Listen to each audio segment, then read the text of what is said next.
ನಮಸ್ಕಾರ, ಆದಾಬ್, ಜೈ ಭೀಮ್. ನಾನು ನಿಮ್ಮ ಭಾಗ್ಯನಾರಾಯಣ ಬೊಗ್ಗವರಪು. ನೀವು ನೋಡ್ತಾ ಇದ್ದೀರಿ ಸುದ್ದಿ ಸರ್ಕಲ್. ಧರ್ಮಸ್ಥಳದ SIT ತನಿಖೆಯಲ್ಲಿ ಮೊನ್ನೆ ನಾನು ಹೇಳಿದ್ದೆ ಮಹತ್ತರವಾದಂತಹ ತಿರುವುಗಳು ಪಡ್ಕೊಳ್ತಾ ಇದೆ ಅಂತ. ಯಾಕೆಂದರೆ ಮತ್ತೆ ಬಂಗ್ಲೆಗುಡ್ಡದಲ್ಲಿ ಶೋಧ ಕಾರ್ಯವನ್ನು ನಡೆಸ್ತಿದ್ದಾರೆ. ಅದಕ್ಕೆ ಎಲ್ಲ ರೀತಿಯ ತಯಾರಿ ಆಗಿದೆ ಅಂತ ಒಂದು ದಿನ ಹೇಳಿದೆ. ಅದರ ಮಾರನೇ ದಿನ ಮಧ್ಯಾಹ್ನ 2:30 ಹೊತ್ತಿಗೆ FSL ಎಕ್ಸ್ಪರ್ಟ್ಗಳ ಜೊತೆಯಲ್ಲಿ ಬಂಗ್ಲಾಗುಡ್ಡೆಗೆ SIT ತನಿಖಾ ತಂಡ ಹೋಗಿದೆ ಅನ್ನುವಂಥ ಮಾಹಿತಿ ಕೊಟ್ಟಿದೆ.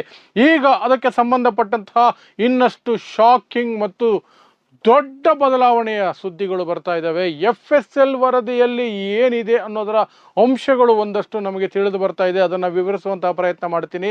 ಮತ್ತು ಈ ಎಂಜಲು ಮಾಧ್ಯಮಗಳು ಬಾಯಿ ಬಡ್ಕೊಂಡಿದ್ವಲ್ಲ, ಕಂಡವರ ಎಂಜಲು ತಿಂದು ಕಾಮಾಂಧರನ್ನು ರಕ್ಷಣೆ ಮಾಡೋದಕ್ಕೆ ಆ ಬುರುಡೆ, ಚಿನ್ನಯ್ಯ ತಂದಂತಹ ಬುರುಡೆ ಲ್ಯಾಬಿಂದ ತಂದಿದ್ದು, ಥರ್ಮೋಕೋಲ್ದು ಕದ್ಕೊಂಡು ಬಂದಿದ್ದು, ದುಬೈಯಿಂದ ಬಂದಿದ್ದು, ಪಾಕಿಸ್ತಾನದಿಂದ ಬಂದಿದ್ದು ಅಂತೆಲ್ಲ ತಲೆ ಕಟ್ಟುವಂತಹ ಪ್ರಯತ್ನವನ್ನು ಮಾಡಿದ್ರಲ್ಲ, ಅದೆಲ್ಲ ಸುಳ್ಳು ಅಂತ ಈಗ FSL ಅಲ್ಲಿ ಗೊತ್ತಾಗ್ತಿದೆ. ಆ ಬುರುಡೆಯಲ್ಲಿದ್ದಂತಹ ಮಣ್ಣಿಗೂ ಬಂಗ್ಲಾಗುಡ್ಡದ ಮಣ್ಣಿಗೂ ಮ್ಯಾಚ್ ಆಗಿದೆ ಅನ್ನುವಂಥ ಮಾಹಿತಿ ಬರ್ತಾ ಇದೆ. ಹಾಗಾಗಿ ಈಗ ಬಂಗ್ಲಾಗುಡ್ಡದಲ್ಲಿ ಅದರ ಸೀನ್ ರೀಕ್ರಿಯೇಷನ್ ನಡೀತಾ ಇರುವಂಥದ್ದು. ಸೊ ಏನೇನು ಹೊಸ ಬೆಳವಣಿಗೆಗಳು, ಶಾಕಿಂಗ್ ಟರ್ನ್ ಆ್ಯಂಡ್ ಟ್ವಿಸ್ಟ್ ಏನೇನು ಆಗ್ತಿದೆ, ಎಂಜಲು ಮಾಧ್ಯಮಗಳು ಮುಖ ತೋರಿಸೋದಕ್ಕೆ ಸಾಧ್ಯ ಇಲ್ಲದೆ ಅದರ ಬಗ್ಗೆ ಮಾತೇ ಇಲ್ಲದೆ ಮೌನವಾಗಿ ಕೂತಿದ್ದಾವಲ್ಲ, ಅವು ಏನನ್ನು ಹೇಳಿದ್ವು, ಈಗೇನಾಗ್ತಾ ಇದೆ ವಿವರಿಸುವಂತಹ ಪ್ರಯತ್ನವನ್ನು ಮಾಡ್ತೀನಿ. ಸೊ ನಿಮಗೆಲ್ಲ ಗೊತ್ತೇ ಇದೆ, ಕಳೆದ ವರ್ಷ ಜುಲೈನಲ್ಲಿ ಚಿನ್ನಯ್ಯ ಅನ್ನುವಂಥ ವ್ಯಕ್ತಿ ಒಂದು ಬುರುಡೆ ತಗೊಂಡು ಬಂದು ಈ ರೀತಿ 100 ಹೆಣಗಳನ್ನು ನಾನು ಹೂತಿದ್ದೀನಿ, ಯಾರದ ಆಜ್ಞೆಯ ಮೇಲೆ ಅಂತ ಒಂದು ದೊಡ್ಡ ಹೆಸರುಗಳನ್ನು ಹೇಳಿದ್ರು.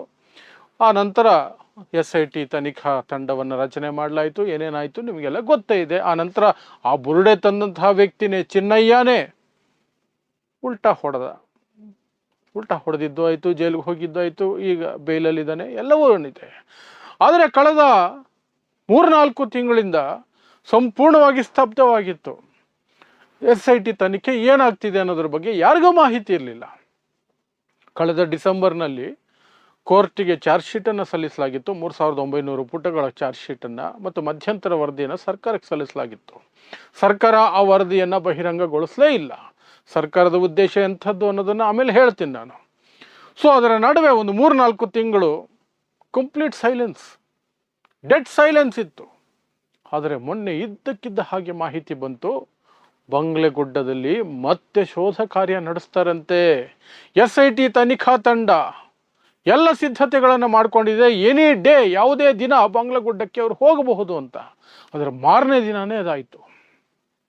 ಮಾರನೇ ದಿನ ಮಧ್ಯಾಹ್ನ 2:30 FSL ತಜ್ಞರೊಂದಿಗೆ SIT ತಂಡ ಬಂಗ್ಲಾಗುಡ್ಡಕ್ಕೆ ಎಂಟ್ರಿ ಕೊಡ್ತು. ಆದ ನಂತರ ಈಗ ಬರ್ತಿರುವಂತಹ ಮಾಹಿತಿ ಇದೆಯಲ್ಲ, ಇದು ಈಗ ಶಾಕಿಂಗ್ ಮಾಹಿತಿ. ಯಾಕೆ ಹೋಗಿದ್ದಾರೆ ಬಂಗ್ಲಾಗುಡ್ಡದಲ್ಲಿ, ಮರು ತನಿಖೆಯನ್ನು ಮತ್ತೆ ತೋಡೋದ ಏನು ಅನ್ನೋದ್ರ ಬಗ್ಗೆ ಪ್ರಶ್ನೆಗೆ ಈಗ ಉತ್ತರ ಸಿಗ್ತಾ ಇದೆ. ಅಲ್ಲಿಗೆ ಹೋಗಿರುವಂಥದ್ದು ಸೀನ್ ರಿಕ್ರಿಯೇಷನ್ ಮಾಡೋದಕ್ಕೆ. ಸೀನ್ ರಿಕ್ರಿಯೇಷನ್ ಅಂದರೆ ಅಪರಾಧ ಕೃತ್ಯದ ಮರುಸೃಷ್ಟಿ. ಮರುಸೃಷ್ಟಿ ಯಾವಾಗ ಮಾಡ್ತಾರೆ? ಅಲ್ಲೇ ಅಪರಾಧ ನಡೆದಿರೋದು ಅಂತ ಖಾತ್ರಿ ಆದರೆ ಮಾತ್ರನೇ ಮರುಸೃಷ್ಟಿ ಮಾಡೋದು. ಅದನ್ನು ಅರ್ಥ ಮಾಡ್ಕೊಳ್ಬೇಕು ನೀವು. ಸೀನ್ ರಿಕ್ರಿಯೇಷನ್ ಮಾಡ್ತಿದ್ದಾರೆ ಅಂದರೆ ಅಪರಾಧ ನಡೆದಂತಹ ಸ್ಥಳದಲ್ಲೇ ಮಾಡೋದು, ಬೇರೆ ಎಲ್ಲೆಲ್ಲೋ ಮಾಡೋಕ್ಕಾಗೋದಿಲ್ಲ. ಹಾಗಾಗಿ ಆ ಬುರುಡೆ ಚಿನ್ನಯ್ಯನಿಗೆ ವಿಠ್ಠಲಗೌಡ ಕೊಟ್ಟಿದ್ದು ಅನ್ನೋದಾದರೆ ಹೇಗೆ ಸಿಕ್ತು, ಹೇಗೆ ಎತ್ಕೊಂಡ್ರು, ಹೇಗೆ ತಗೊಂಡು ಬಂದರು, ಅದನ್ನು ಮರುಸೃಷ್ಟಿ ಮಾಡುವಂತಹ ಕೆಲಸವನ್ನು SIT ಮಾಡ್ತಾ ಇದೆ. ಅದರ ಅರ್ಥ ಏನು ಅಂದರೆ, FSL ವರದಿಯಲ್ಲಿ ಚಿನ್ನಯ್ಯ ತಂದಂತಹ ಬುರುಡೆಯಲ್ಲಿ ಪತ್ತೆಯಾದಂತಹ ಮಣ್ಣು ಬಂಗ್ಲಾಗುಡ್ಡದಲ್ಲಿ ಇರುವಂತಹ ಮಣ್ಣು ಮ್ಯಾಚ್ ಆಗಿದೆ, ಒಂದೇ ಆಗಿದೆ.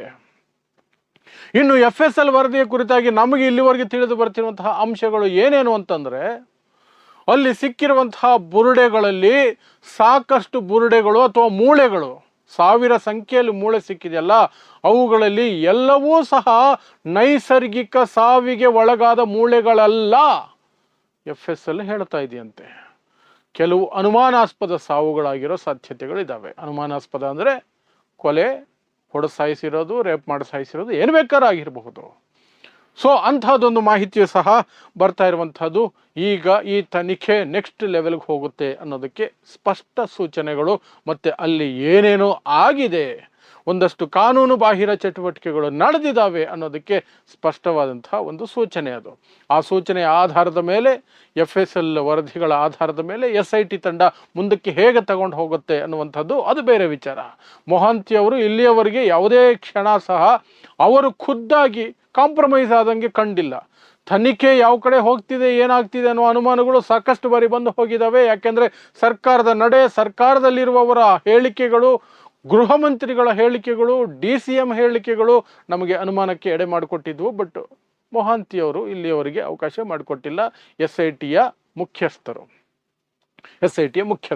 ಸೊ ಅಲ್ಲಿಗೆ ಅಲ್ಲಿ ಸಿಕ್ಕಿರುವಂತಹ ಮೂಳೆಗಳಲ್ಲಿ ಮಹಿಳೆಯರದ್ದು ಮೂಳೆಗಳಿದ್ದಾವೆ, ಅಸ್ಥಿಪಂಜರಗಳಿದ್ದಾವೆ, ಬುರುಡೆಗಳಿದ್ದಾವೆ, ಪುರುಷರದ್ದು ಇದ್ದಾವೆ ಅನ್ನುವಂಥದ್ದು ಸಹ ಸ್ಪಷ್ಟ ಆಗಿದೆಯಂತೆ FSL ಅಲ್ಲಿ. ಸೊ ಈಗ ಎಂಜಲು ಮಾಧ್ಯಮಗಳು ಮುಖ ಮುಚ್ಕೊಂಡು ಓಡಾಡ್ತಿದ್ದಾವೆ, ಅದರ ಬಗ್ಗೆ ಹೆಚ್ಚು ಸುದ್ದಿ ಮಾಡ್ತಿಲ್ಲ. ಯಾಕೆಂದರೆ ಇದೇ ಎಂಜಲು ಮಾಧ್ಯಮಗಳು ಕಂಡವರ ಎಂಜಲು ತಿಂದು ಯಾವ್ಯಾವುದೋ ದೊಡ್ಡ ದೊಡ್ಡ ವ್ಯಕ್ತಿಗಳನ್ನು ಬಚಾವ್ ಮಾಡೋದಕ್ಕೆ ಅವರ ಬೂಟ್ ನೆಕ್ಕಿ, ಅವರ ಎಂಜಲು ನೆಕ್ಕಿ ಏನೆಲ್ಲ ಹೇಳಿದ್ರು. ಚಿನ್ನಯ್ಯ ತಂದಿರುವಂತಹ ಬುರುಡೆ, ಅದು ಬುರುಡೆ ಕತೆ, ಅದು ಬುರುಡೆ ಗ್ಯಾಂಗ್. ತಿಮರೋಡಿ, ಗಿರೀಶ್ ಮಟ್ಟಣ್ಣವರ್ ಇವರೆಲ್ಲರೂ ಸಹ ಬುರುಡೆ ಗ್ಯಾಂಗು. ಇವರೆಲ್ಲ ಷಡ್ಯಂತ್ರ ಮಾಡ್ತಿದ್ದಾರೆ. ಧರ್ಮಸ್ಥಳ ದೇವಸ್ಥಾನದ ವಿರುದ್ಧ ಷಡ್ಯಂತ್ರ ಇದು, ಅಲ್ಲಿರುವಂತಹ ದೊಡ್ಡ ಮನುಷ್ಯರ ವಿರುದ್ಧ ಷಡ್ಯಂತ್ರ. ಈ ಕತೆಗಳ ಜೊತೆಯಲ್ಲಿ ಅವರು ಹೇಳಿದ್ದು ಚಿನ್ನಯ್ಯ ಹೊತ್ಕೊಂಡು ಬಂದಂತಹ ಬುರುಡೆ ಇದೆಯಲ್ಲ, ಅದು ಅಸಲಿ ಅಲ್ವೇ ಅಲ್ವಂತೆ. ಥರ್ಮೋಕೋಲ್ನಿಂದ ಮಾಡಿದ್ದಾಗಿರಬಹುದು, ಯಾವುದೋ ಲ್ಯಾಬಿಂದ ಎತ್ಕೊಂಡು ಬಂದುಬಿಟ್ಟಿದ್ದಾರೆ, ದೆಹಲಿಯಿಂದ ಎತ್ಕೊಂಡು ಬಂದುಬಿಟ್ಟಿದ್ದಾರೆ, ಪಾಕಿಸ್ತಾನದಿಂದಲೂ ಬಂದಿರಬಹುದು. ಇದು ಷಡ್ಯಂತ್ರ, ಇದರ ಬಗ್ಗೆ ದೊಡ್ಡ ತನಿಖೆ ಆಗಬೇಕು, ಈ ಇಡೀ ಗ್ಯಾಂಗನ್ನ ಜೈಲಿಗೆ ಹಾಕ್ಬಿಡ್ಬೇಕು, ನೇಣಿಗೆ ಹಾಕ್ಬಿಡ್ಬೇಕು ಅಂತ ಬಾಯಿ ಬಡ್ಕೊಂಡ್ರು. ಎಂಜಲು ಎಷ್ಟು ಜೋರಾಗಿ ಬೀಳ್ತಾ ಇತ್ತೋ ಅವರ ಜೇಬಿಗೆ ಅಷ್ಟು ಜೋರಾಗಿ ಈ ಸುಳ್ಳನ್ನು ಬಿತ್ತುತ್ತಾ ಇದ್ರು, ಬಡ್ಕೊಳ್ತಿದ್ರು. ಆದರೆ ಈಗ ಆ ಬುರುಡೆ ಬಂಗ್ಲಗುಡ್ಡದಲ್ಲೇ ಸಿಕ್ಕಿರೋದು. ಅದಕ್ಕೆ ಸ್ಪಷ್ಟವಾದ FSL ವರದಿ ಸ್ಪಷ್ಟೀಕರಣ ಆಗಿದೆ ಅನ್ನೋ ಮಾಹಿತಿ ಇದೆ. ಈಗ ಮಾತಾಡಬೇಕಲ್ವಾ? ಅವತ್ತು ಬೊಗಳಿದವರೆಲ್ಲ ಇವತ್ತು ಮಾತಾಡಬೇಕಲ್ವಾ? ಇಲ್ಲ ನೀವು ಸುಮ್ಮನೆ ಹೇಳ್ಬಿಟ್ರೆ ಆಗುತ್ತಾ ಅನ್ನೋದಾದರೆ, ಸೀನ್ ರಿಕ್ರಿಯೇಷನ್ ಏನು ಸುಮ್ಮನೆ ಟೈಮ್ ಪಾಸಿಗೆ ಮಾಡ್ತಾರಾ, ಅಥವಾ ಅಪರಾಧ ಕೃತ್ಯ ನಡೀದೇ ಇರೋ ಜಾಗದಲ್ಲಿ ಸೀನ್ ರಿಕ್ರಿಯೇಷನ್ ಮಾಡೋಕ್ಕಾಗತ್ತಾ? ಎಲ್ಲಿ ಅಪರಾಧ ಕೃತ್ಯ ನಡೆದಿದೆಯೋ ಅಲ್ಲೇ ಹೋಗಿ ಸೀನ್ ರಿಕ್ರಿಯೇಷನ್ ಮಾಡೋದು. ಈಗ ಸೀನ್ ರಿಕ್ರಿಯೇಷನ್ ನಡೀತಾ ಇದೆ ಅಂದರೆ ಆ ಬುರುಡೆ ಅಲ್ಲೇ ಸಿಕ್ಕಿದೆ ಅನ್ನುವಂಥದ್ದು ಸ್ಪಷ್ಟ.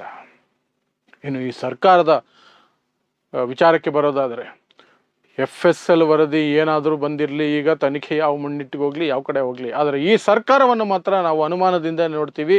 ಕೇವಲ ಈ ಸರ್ಕಾರ ಅಲ್ಲ, ಇಡೀ ರಾಜಕೀಯ ವಲಯ, ಯಾವುದೇ ಪಕ್ಷಾತೀತರಾಗಿ ಯಾರನ್ನೋ ರಕ್ಷಣೆ ಮಾಡೋದಕ್ಕೆ, ಯಾವುದೋ ದೊಡ್ಡ ಮನುಷ್ಯನನ್ನು ರಕ್ಷಣೆ ಮಾಡೋದಕ್ಕೆ ಇವರೆಲ್ಲ ನಾಚಿಕೆ, ಮಾನ ಮರ್ಯಾದೆ, ಮಾನವೀಯತೆ ಎಲ್ಲ ಬಿಟ್ಟು ನಿಂತಿದ್ದಾರೆ ಅನ್ನೋದು ಸ್ಪಷ್ಟವಾಗುತ್ತೆ. ಯಾಕಂದರೆ ಎಲ್ಲ ರಾಜಕೀಯ ಪಕ್ಷದವ್ರದ್ದು ಸಹ ಒಂದೇ ಟೋನು. ಇದು ಬುರುಡೆ ಗ್ಯಾಂಗ್, ಇದು ಸುಳ್ಳು ಕೇಸ್, ಏನೂ ಆಗಿಲ್ಲ ಅಲ್ಲಿ, ಅದು ಪರಮ ಪವಿತ್ರ ಜಾಗ. ಇದು ಸರ್ಕಾರದ ನಿಲುವು. ಗೃಹ ಮಂತ್ರಿಗಳು ಯಾವತ್ತೂ ಸಹ SITಯನ್ನು ನೇಮಿಸಿದ್ದೀವಿ, ಅದು ತನಿಖೆ ಮಾಡುತ್ತೆ, ತಪ್ಪಿತಸ್ಥರು ಯಾರೇ ಇದ್ದರೂ ನಾವು ಶಿಕ್ಷೆ ಕೊಡ್ತೀವಿ ಅಂತ ಇವತ್ತಿಗೆ ಒಂದು ಸಲನೂ ಹೇಳಲಿಲ್ಲ. ಅವ್ರ ಬಾಯಲ್ಲಿ ಬಂದಿದ್ದೆಲ್ಲ ಕಳಂಕವನ್ನು ತೊಡೆಯೋದಕ್ಕೆ, ಬಂದಿರೋ ಆರೋಪಗಳನ್ನು ಹೋಗಲಾಡಿಸೋದಕ್ಕೆ ಇಂಥ ಹೇಳಿಕೆಗಳು ಬಂತೆ ಹೊರತು ತಪ್ಪಿತಸ್ಥರು ಯಾವನೇ ಆಗಿರಲಿ ಅವನಿಗೆ ಶಿಕ್ಷೆ ಆಗುತ್ತೆ ಅನ್ನೋ ಮಾತು ಬಂದಿಲ್ಲ ಗೃಹ ಮಂತ್ರಿಗಳ ಬಾಯಲ್ಲಿ. ಇನ್ನು DK ಶಿವಕುಮಾರ್ ರಾಜ್ಯದ ಉಪಮುಖ್ಯಮಂತ್ರಿಗಳು, ಅವರಂತೂ ಪುಣ್ಯಾತ್ಮ, ಅದು ಏನಾದರೂ ಸರಿ, ಯಾರಾದರೂ ತಪ್ಪು ಮಾಡಿದರೆ ಅದಕ್ಕೆ ಶಿಕ್ಷೆ ಆಗುತ್ತೆ ಅಂತ ಒಂದು ಮಾತು ಹೇಳಿದ್ರು ಆಗಿರೋದು, ಅಥವಾ ಸುಮ್ಮನೆ ಇದ್ದಿದ್ರು ಆಗಿರೋದು. ಹಂಗೆ ಹೇಳಲಿಲ್ಲ, ನನ್ನಂತಹ 1000 ಜನ ನಿಲ್ತೀವಿ ಅದರ ಪರವಾಗಿ ಅಂದರು. 1000 ಜನ. ಏನಿವ್ರ ಉದ್ದೇಶ? ಅಲ್ಲಿ ಏನೇ ಆಗಿರಲಿ ಎಲ್ಲ ಮುಚ್ಚಾಕ್ಬಿಟ್ಟು ಬಾಯಿ ಮುಚ್ಕೊಂಡಿರ್ಬೇಕು. ಅವರು ಸಾಮ್ರಾಜ್ಯ ನಡೆಸ್ಕೊಂಡು ಹೋಗ್ತಾನೆ ಇರಬೇಕು. ಇವರಿಗೆ ವೋಟ್ ಬ್ಯಾಂಕ್ಗೆ, ಇವರ ತೆವಲಿಗೆ, ಇವರ ವೈಯಕ್ತಿಕ ಭಕ್ತಿಗೆ ಜನ ಸತ್ರು ಪರವಾಗಿಲ್ಲ, 1000 ಸಂಖ್ಯೆಯಲ್ಲಿ ಮೂಳೆಗಳು ಸಿಕ್ಕರೂ ಪರವಾಗಿಲ್ಲ, ಯಾರೋ ಅಮಾಯಕರು ಕೊಲೆಯಾಗಿದ್ರು, ರೇಪ್ ಆಗಿದ್ರು, ಏನಾಗಿದ್ರು ಪರವಾಗಿಲ್ಲ ಅನ್ನೋ ರೀತಿಯಲ್ಲಿ ಇವರೆಲ್ಲ ನಟಿಸ್ತಾ ಇದ್ದಾರೆ ಅಥವಾ ನಡ್ಕೊಳ್ತಾ ಇದ್ದಾರೆ. ಬಟ್ ಅದಕ್ಕೆಲ್ಲ ಸೈನ್ಸ್ ಇದೆಯಲ್ಲ, FSL ಇದೆಯಲ್ಲ. FSL ಈಗ ಬರ್ತಿರುವಂತಹ ವಿಚಾರಗಳನ್ನು ಇಟ್ಕೊಂಡು ಏನು ಮಾಡ್ತೀರಿ?